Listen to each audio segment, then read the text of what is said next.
Hi and welcome. You're watching a WindWorks subscriber update video by mysterytomastery.com, and the title of today's video is Exploring the Psychology and Process of Practice and Performance, featuring trumpet and performance psychology guru Mark Bain of the Tasmanian Symphony Orchestra and yours truly, Greg Spence. Check this out. Many people struggle today to improve on the trumpet, and this is because they misunderstand how the instrument works and don't know what or how to practice effectively. Most methods just offer more and more exercises, and this is where they fall short. They fail to uncover the real problems. Luckily, there's a way to get far better results, and it's much faster than I actually ever thought possible. The amazing WindWorks course helped me to improve much faster than other methods by revealing the flaws in my belief systems and my approach to brass playing. With just a few drills and exercises a day, I felt my mind and body change like never before, and my playing was freer and easier than I could ever imagine. It works by eliminating inefficient playing habits and providing a structured and achievable program suitable for players of all standards. Simply go to mysterytomastery.com. That's mysterytomastery.com and sign up for the WindWorks course now. It takes less than a minute, it's free to sign up now, and it'll change your life forever. Click the link in the description below to get started.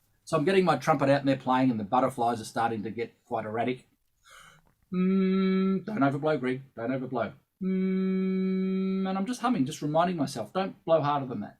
Don't blow harder than that. If you're not sure what I'm talking about and you don't believe me and you're a trumpet player, come and check out WindWorks. It's all explained. Right. So I did that for a while. And the butterflies went away. That's weird. That's really weird. Now, I told you that story, and what did you say? Yeah, well, that's stimulating your vagus nerve. So, yeah, which is the nerve that basically calms you down to a certain extent. And it's part of the autonomous nervous system. So, yeah. So I'd never heard of it. And someone up here said, I was telling her about it. And she's gone, oh, that's the vagus nerve. And I've gone, the what? Las Vegas? What? No. Yeah. And so I went and researched it. And apparently with anxiety, fear, got a performance, threat, failure, identity, ego. This is not good psychology right now. Then all of a sudden the body, the fight and flight system starts to tense up, and the vagus nerve becomes active or rigid or something. I haven't done enough anatomical research. I like lots of very basic ideas. The body gets tight. It stops the flow of serotonin. So when we hum, the vibratory effect of humming massages the vagus nerve, and it starts to loosen, and serotonin starts flowing through the body, and there's a sense of calm. Now, I could have had someone tell me that, and I would go, yeah, whatever. Never meditated. You know, it was a discovery just in a day in the life of me. And it was a profound experience. And then to learn what cultures have been doing for thousands of years and actually feel it happen. Just hum. Just hum. With my dystonia people, getting someone with focal dystonia, even if it's a guitar or a piano, to get them to drop everything, breathing through the nose, that can trigger responses, you know, in the body. Really interesting stuff. But the hum is a calming process that I would recommend everyone do for efficiency on their playing and singing, for performance anxiety, for focal dystonia things. Because if you can't sit there and hum, what chance with a calm mind and calm body, what chance have you got of picking up a horn and playing music? Good luck, you know. So that was a really super duper wild experience to sit there. And then my last gig in Melbourne was the West Side Story again, sitting next to Shane Hooten, amazing trumpet player. And again, the nerves are up, you know, side of stage, sat down, F sharp for 350 beats. Calm, relaxed, enjoying it. What a nice experience versus the elevated heart rate and the body that's tense and freaking out, fear. We can eradicate it. We can eradicate it. You know it, Mark, and I know it. Or Interesting. this is where I'd have to disagree with you a little bit on that. Yeah, Okay, I mean, lovely. yeah, I think I get what you're saying as well, and I hum as well. I think it's great also for developing your mental model of what you want to sound like and developing that singing sound and really relaxed and open. My strategies for when I coach and when I teach is not eradication, because in reality we can't get rid of fear, because we've got part of the brain, and we've spoken about this as well, part of the brain called the amygdala, which is basically switches on when you're feeling fear, and that stores fear memories as well. And you can't switch it off. And so my approach is more about being more flexible when fear comes about, Sure. and accepting it. So like previous approaches, they've sort of gone to the control route of, okay, need to be really calm when we play. And I understand that. It feels really good. Yep. But my approach is that realistically, we're not going to be super calm when we play. So let's be more flexible when those sort of feelings and emotions come about. And so it's about developing, it's called psychological flexibility. And so you're being more flexible, and so you can be completely freaking out. And I do this on a regular basis. You know, you can be quite up and agitated, but still perform really, really well. And so it's about being flexible when that comes about. These are just different approaches as well. And this is why the beauty of psychological research is that it can apply to different people in different circumstances. And again, test, don't trust. You guys out there, you have to find what works for you. Absolutely. And a lot of the approach that I take and the research that I use, for some people, they'll be like, no, I want to feel calm, thanks. I don't want to be freaking out on stage. And so I'll be like, okay, that's fine. We can take a different route. Yeah. But I think if we can accept our experience, or be more accepting of our experience, also of our outcomes, then that reduces naturally our performance anxiety, or, you know, our fear of failure, fear of disappointing others, or all that sort of stuff, and fear of disappointing ourselves. So they're two parallel, working in hand approaches. Yep. Because we have to have strategies. Yeah. Because it's going to happen. Yep. Are you scared of spiders? Some of them, yeah. So if a spider crawled across your face and sat there and was sort of doing that, like, would you freak out a bit? Yeah, probably. Righto.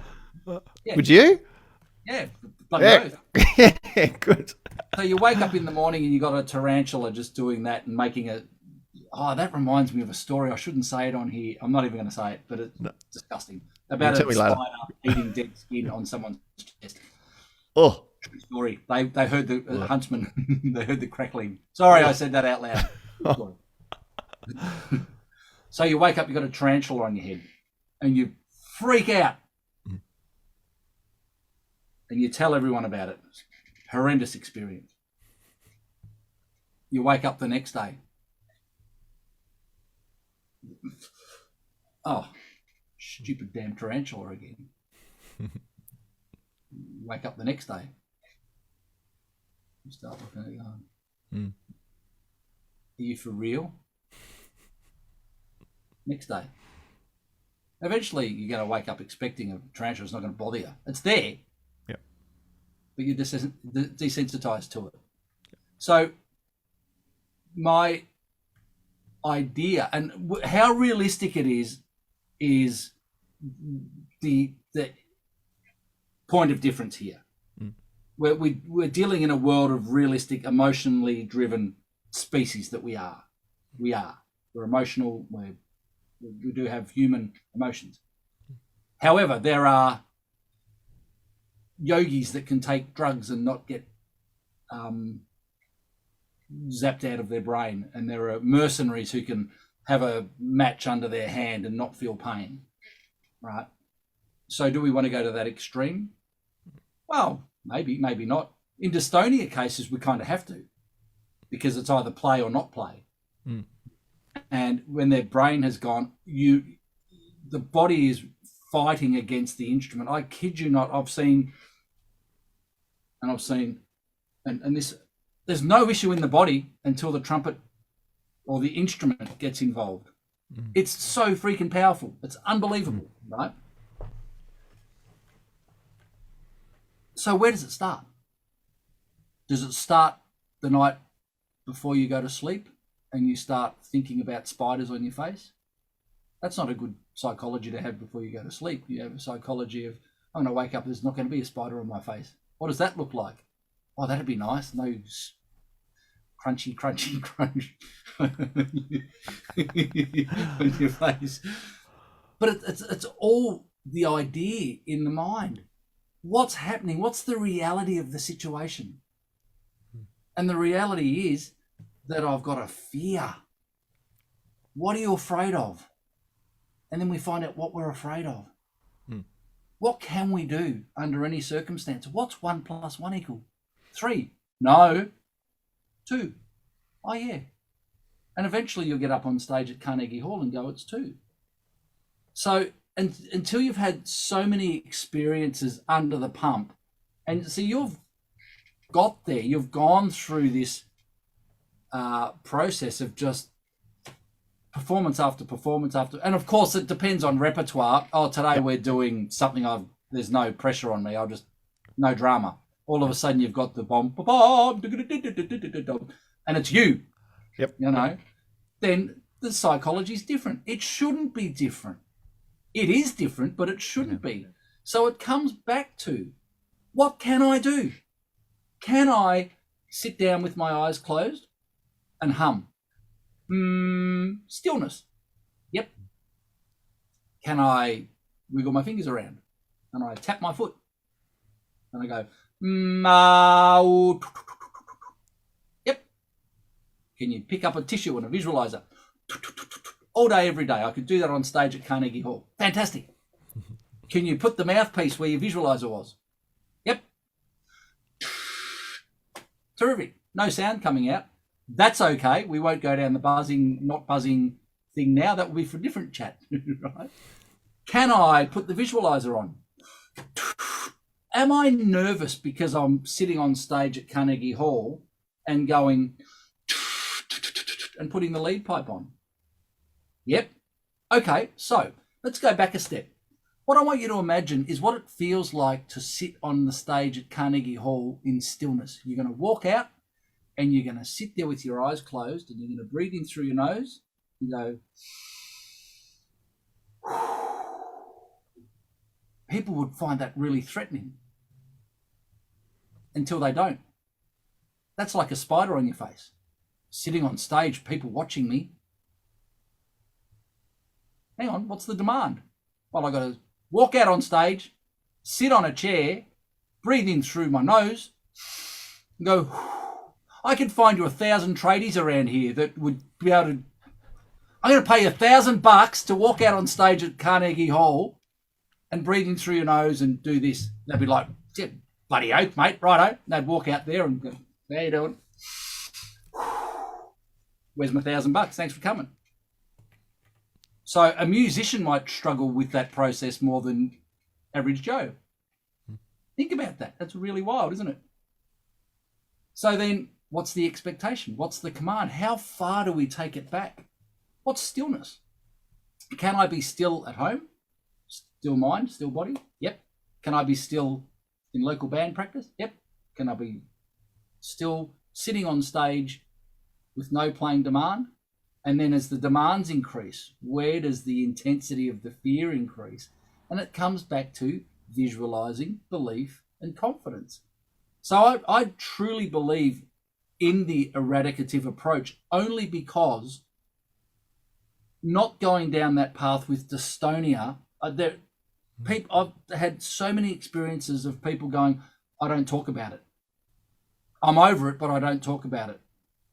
Secretly, Mark, don't tell anyone. My mind, I go, they're not over it because they're too scared to talk about it. Yeah. What's dystonia? It's fear. Yeah. Until you can talk about it and explain it. Well, a great quote to remember is, what you resist will persist. I love it. I love it. So anything that you are avoiding, moving away from, it's just going to get stronger. Yeah. And that's where approaching it as well, and approaching it with that sort of mindset of, how can I get better through this? What can I take from any experience that I have? What can I learn? How can I grow? As opposed to just self-judgment. Because I think a lot of it boils down to self-judgment, ego attachment, and just, we're focusing on ourselves, or we're not necessarily focusing on other people judging us, but what we actually think of ourselves. Yeah, absolutely. And so if you can always approach that as, you just be curious with everything as well. Yeah. It's really fascinating stuff, my friend. Love it. Yeah.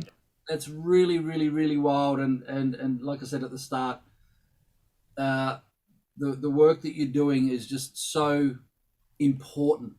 So important. And I'm just excited to see you posting. And it was just a particular day. This all came about because I'd seen one of your posts on Facebook, and then I was on Messenger reading someone's message, and your face popped up at the top. Oh, okay. There's Mark. Hello, universe. Yeah.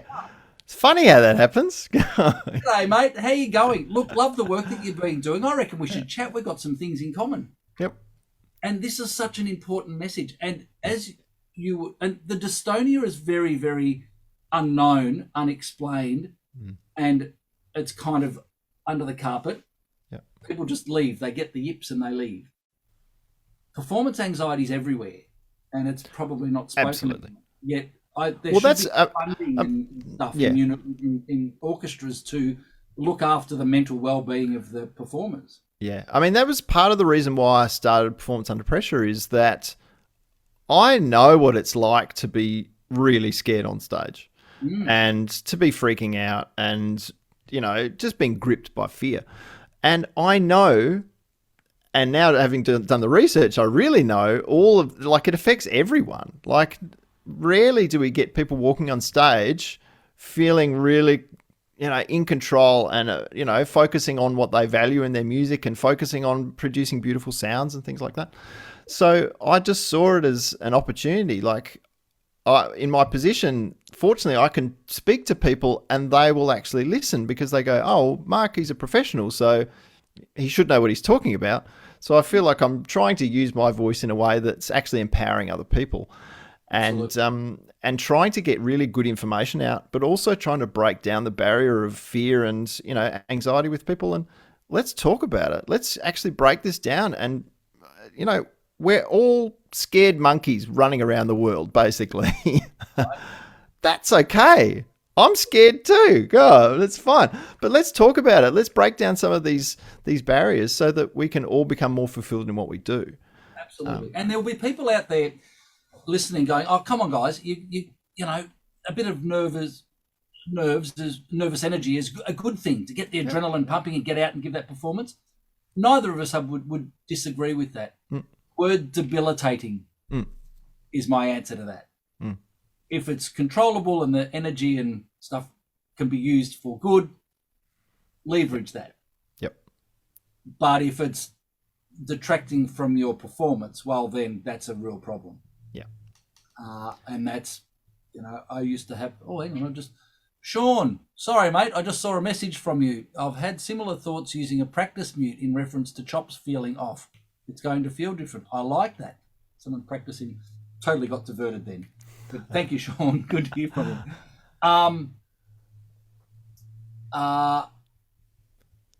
We need to get out there and have a musical message and confidence in our ability to do it. And if we don't like our sound or we don't like our technical ability, well, then go practice more. What do you want to sound like? Listen to lots of people and sit there and practice until you can, and then practice till you can do it every time. But again, I've seen people lose golf tournaments from having a bad day. Someone who could drive the ball straight and putt straight had a day where they didn't drive the ball straight, didn't putt straight, and that cost them millions of dollars. I don't think in my existence there's ever going to be an opportunity to have to play a note for $4 million. God, no thanks. Right, it might only be a mezzo piano A in the stave. Yeah. If there's $4 million riding on it, you're going to start asking some questions. Yep. It's just a mezzo piano A, Greg. It's no big deal. Well, that's an important point, actually. It's like recognizing when those performances are that you feel more up and more like you feel more riding on it. That's a determining factor of performance anxiety as well. It's just like if you're going to play Twinkle, Twinkle, Little Star, okay, easy piece, no worries. If you play it for your cat and dog at home, no stress. If you go and play it for $4 million, all of a sudden your level of expectation, your level of success goes up. So you think, I have to play really well in order for this to be deemed successful. So then actually working out what that level of success is, and then you can anticipate those sort of concerts in the future as well. And this opens up a whole other psychology of reality as well, is the fact that no matter how you played it, it might be a personal best. You might have played the Twinkle, Twinkle, Little Stars version of your life. Yes. And there'll be 97 out of 100 trumpet players sitting there going, I would have done this. I would have done it that way. I wouldn't have done that. I would have done this. You're never going to impress people. Don't try. Nah. Yeah. Don't try and impress people because there's always someone better, but they can't do what you can do. Mark does what Mark does and he's very good at it. Greg does what Greg does and he's not bad either. I'm not Lee Morgan or Maurice Andre, Rafael Mendez, Maynard Ferguson, Clark Terry, but I've got something to offer. Everyone's got something to offer. And imagine if we're all the same, that'd be horrendous. How boring would that be? Like if we all played exactly the same, if there was a perfect version that we have to play, how boring is that? Like everyone can bring their own slant to it as well. And like on this topic, it's like anyone going for an audition, it's not about pleasing the panel. It's always about playing your version of it. Yes. And playing that with conviction because you are a one and only. So you can only sound like you. Right. So trying to please everyone, you're wasting your time. You're giving the power to the panel instead of empowering yourself. So those panel people, they might all do it differently, might like or dislike what you did, and you might have outplayed yourself. Yeah. That might be get more musical maturity, take time, don't panic. Yeah. If you love it enough, if you want it enough, you'll get it. Keep working. Or none of them will like the way you did it, but you sounded amazing, and give them some time in the section, and we want that asset in our, because we've all got weaknesses. Got a great sound but limited range. Got an amazing technique for that stuff, but he's not good at that stuff. So let's not put him there, but let's do this sort of thing. We all expect to be perfect at every single element, and our life is about refine, but not everyone can do everything, as you're saying. Thank goodness for that. But I remember a workshop, actually I think Shane organised it, and it was an awesome workshop.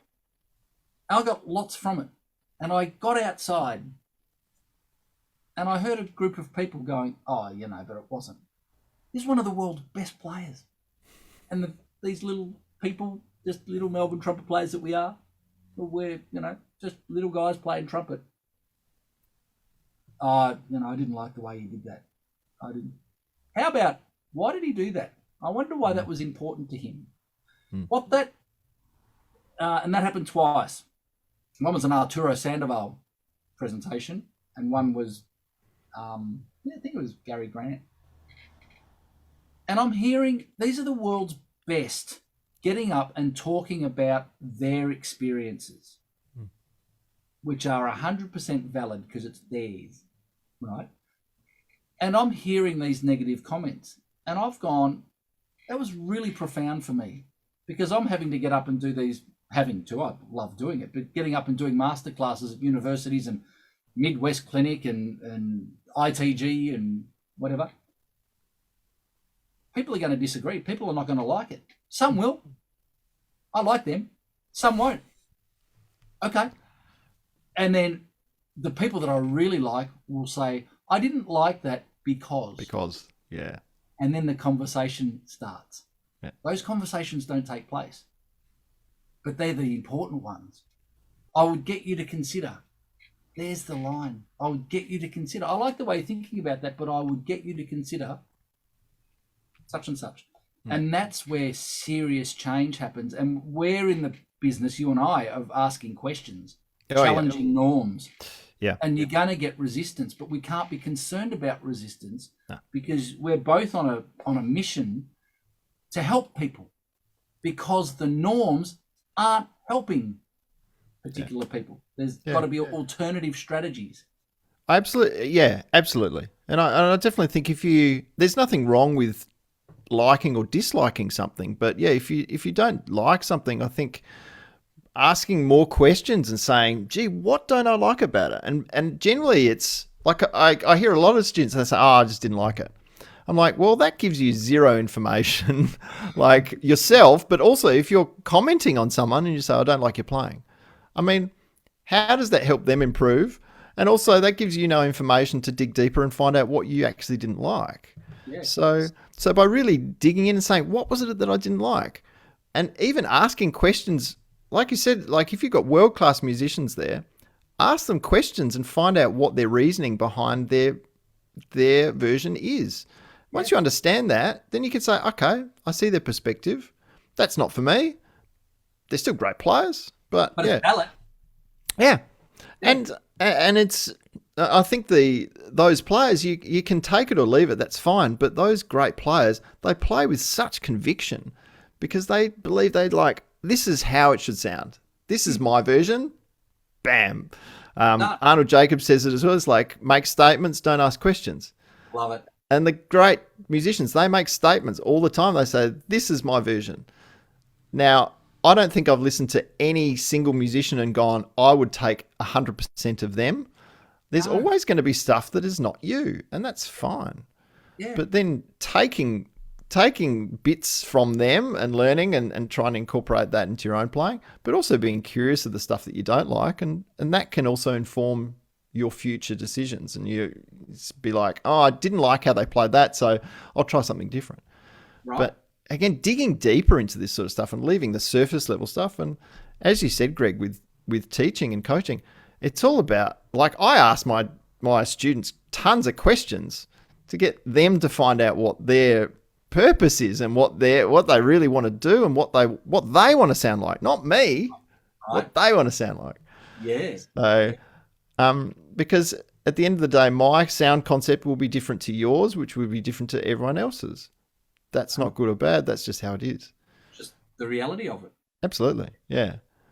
Some of my best friends are extraordinary trumpet players, but the music that they play is not something I appreciate it, but it's nothing that I want to do. I like it. I'm impressed by it, but I've got no desire to do it. That doesn't invalidate how freaking cool it is. Yep. Each to their own. It's really important. Absolutely. Because then it comes down to perspective, and it ties directly with when you're walking on stage. Now, I remember as a teenager hearing on a radio in the middle of the night Maynard Ferguson playing Fire Shaker and Lee Morgan playing Sidewinder. And from that moment I've gone, I don't know what this music is, because I was a cornet player in a brass band. That's cool. I remember seeing an orchestra and seeing guys sitting there for 3.5 hours, and this, I'm going to cop shit for this, but it's a joke, it's a gag, sitting there for 3.5 hours, and then you pick up the trumpet and go, "Ta-ta-ta," and then you sit down and wait to go to the bar. I'm joking, but I remember as a kid. Welcome to my world. So I just remember as a kid. Wow, maybe a little bit, yeah. Exactly. Just seeing that and going, no, that's not. I get that. There's skill involved. I don't want to do that. But when I heard Maynard and Lee Morgan, I'm like, wow. And then I discovered James Morrison. It's like, wow. I'm never going to be Lee Morgan or Maynard Ferguson or James Morrison. But for years, it's like, try and tick all these boxes. But the blend of the range and the style and the of Maynard, the lyricism of Lee, the gusto of James, just performer. It's like, that's what makes us who we are, and we've got to be happy to share it. Getting up and talking to people is so nothing like I ever anticipated I'd be doing. Sitting here talking to you, having this conversation is nothing that I ever anticipated I would be doing. Yep. But I'm trying to separate. I don't talk about my playing or my career much at the course at all, because I don't want my teaching, my choice of being a commercial music trumpet player, to detract from this important information that we've got to share. And that, in my case, it really, really does. I've got stories of, I won't go into them, but being not criticised, but almost disrespected because I've not played Mahler 5. But our wonderful friend Dave Elton, he goes all right. I said to him, if I ever had to play Mahler 5, hey Dave, how are you, buddy? If I ever had to play Mahler 5, dial 000, right? And he said, if I ever had to play the solo in the mood, that would be it. I'd be dead. Yeah, yeah. But that's where, like, again, everyone on it, we both practice it and be able to do it though. Yeah. But everyone has something different to offer, and everyone has different value sets as well, and different perspectives. And that's where I think it's super important. As soon as you say, I don't like something, or I don't like that style, you're shutting yourself off from learning opportunities and from actually gaining a different perspective. 100%. And so this is great. Like, far out. What you do, Greg, is just like, I can't do it, but I have massive admiration, and I'm like, far out. It sounds amazing. And like you said, like some people sitting in my position playing tonics and dominants in a Mozart symphony, that's not their thing. But for me, it's like, cool. I enjoy it. It's good fun. So it just depends what you want, and also what you value in your instrument as well, and really connecting with that. And I do a lot of work with values with my students and with my clients. It's like really connecting with why you actually pick up your instrument every day. Yeah. And then you can actually be more curious, and you say, okay, well, what does that player do that sounds so great, or doesn't sound so great? What can I take from them? What can I learn from them? And also, what do I love about my own sound? What do I love about my own playing? And what do I love about myself? I was thinking about that before as you were saying something else. And it sounds weird, but people, most often, we're not soloists generally. And if you're going to be the concert soloist, there's a different psychology to someone generally who's going to sit in the orchestra. But hearing their sound, putting their sound out there confidently, I find that is a quite an issue with a lot of students, dystonia or not, that there is a lack of belief and confidence in the quality of the tone itself. And if you don't have that confidence in that sound that you want to share, then you can have all the technique in the world. You can have everything going on. If you don't believe in that richness of that soulful sound that your body can create through a piece of pipe, good place to start. Yeah. I think but that all just comes back to, what do you hear in your head? Right. What sort of a sound? Yeah, visualization, we spoke about that before, and it's like, what sort of a sound do you have in your head? Because that will come through your instrument. So if that's fuzzy and unclear, you're going to be, hoping that something comes out. Whereas if that's crystal clear, if you have beautiful sounds in your head that you've listened to and that you're paying attention to when you make a great sound, if that's in your head, then that's going to come out your bell. It's the portrait. I call it the portrait. Yep. You've got that picture in your mind. Yep. And I used Phil Mickelson as a portrait in my mind at one stage, because he's a lefty. Yep. And today I had a moment. I went out and played this morning, and I had the picture in my head. I had the feeling of it, and I executed a drive that went dead straight as long as I can hit. The very next shot, I did the same thing and almost missed it. I love that, because that's the learning process. Yeah. And again, errors, people don't like making errors. And that's that means people don't like learning. If you don't like learning, put the thing away and go and do something else. Yeah. It's so important that you recognize the importance of making that error. Yeah. And when you feel that frustration building up, that's the release of acetylcholine and norepinephrine. epinephrine. Thank you very much. Yep. Exactly. So they're the chemicals that get released going, something's wrong. You didn't do it right. And then when you start to approximate the right outcome, dopamine sends the message to the brain, just repeat that. Yeah. Do it over and over. I cannot wait for the day. Like we've been sitting here for an hour and a half or something. Oh, yeah. Close on 2 hours. Oh, nice. Just pick up the trumpet, play a high C. No problem. I do that all day long. Not an issue. But I can't drive a ball 250 metres straight down the fairway yet. Yeah. Just feel and repetition, Yeah. Tim Oram, I like what I'm hearing, Greg Spence, but I've got to go because I'm on the fourth hole. I like it. Someone's listening from the golf course. Hello, Tim. Nice. If we've been going for 2 hours, we probably should stop. We'll put this on YouTube, but I might cut it up and do two. Yeah, we might have to. I was complaining about Andrew Huberman's 3-hour-long podcasts, and here we are doing a 2-hour one. Right? Ah, well. I cannot, mate. It's so good to catch up. That's great. And then Good stuff. I think it's really. Greg missed the first part, hoping it's available later. John, it will be, mate. It'll be on YouTube. I'll put it through the site. Meet Mark. Check his stuff out. John teaches at the. I forgot the right. Is it Orange County School? I can't remember the proper name of it. But his kids would benefit from this, I'm sure. So hopefully this gets shared far and wide. Woohoo! Because it doesn't matter how old you are, whether you're 8 years old or 15 years old or 50 years old, the issues are everywhere. Everyone deals with it.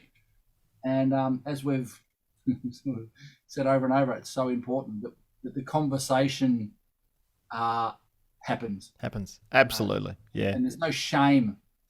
Part of the focal dystonia thing, it's embarrassment, it's shame. And so they are deep emotions. So to turn that's amygdala stuff, right? Yeah. That's trauma. It's trauma. It's PTSD. Yep. To turn that around is possible. It is possible. Yeah. It's just the power of visualization and positive thinking and belief. What can I do? Are you confident that you can sit there with your eyes closed and hum on any stage in the world? Yep. Okay, then let's go step by step after that. And eventually, if you're prepared to put that work in, and it's a lot of work, but if you're prepared to put that work in, I have to live in the eradicative life for dystonia. Totally. Again, yeah, totally I get that. Yeah. Yeah. But I there's an oboe player who put corks on his clarinet pads, on oboe pads, excuse me, to make it feel like a different instrument, and it worked until it didn't. Dystonia travels. It sorted it out because the underlying fears were still there. So I need to eradicate. But yeah, totally. Mate, it's been great. God, fantastic. Yeah, love it. So I mean, as I said at the start as well, I love the work that you do. I love that you're opening up the conversation and trying to get good information out there and helping people. Like that's what I try and do. So I think we're two peas in a pod, which is great. What it's all about. I lost contentment from performing. Yeah, I was done. I still do some gigs here and there. I just got asked to do a theatre show on the Gold Coast for a few days, so that'll be fun. Nice. Yeah. But I get contentment from talking to you. This is better than any gig, sitting here talking to you and helping people and seeing them improve and get through issues, But hopefully we get to come down and make some noise with you guys at some stage. And totally, that'd be great. Yep. And if not, then we can just catch up for a beer and talk some more. What's it called? Salamanca. Let's go down there. Yes. I was just there this morning, so it was good. There you go. Yeah. I bet it's nice and warm too. I was up on the mountain. So there's a mountain just outside of Hobart, and it was snowing. So I was up there with my kids last week and throwing snowballs at them. So that was fun. But Right. yeah, so it's pretty cold. That's why I'm up here. Yeah, fair enough. Awesome, my friend. Cool. Thanks, Thank mate. you. Appreciate it. That was great. Let's do another one. We'll talk about Absolutely. something else. We didn't We'd even love to. ask people to ask questions, but that maybe we'll put this out and we'll do another one. And get Questions for people- next time. Yeah. Oh, that's right. Yeah, and I'll figure out how to. I couldn't add you for some reason in that Facebook event. Anyway, we'll sort it out. We'll work it I out. love making errors. It's fun. How to learn. Nice one, mate. Thank you so much. Really appreciate it. Love your work. Go. All right. Bye.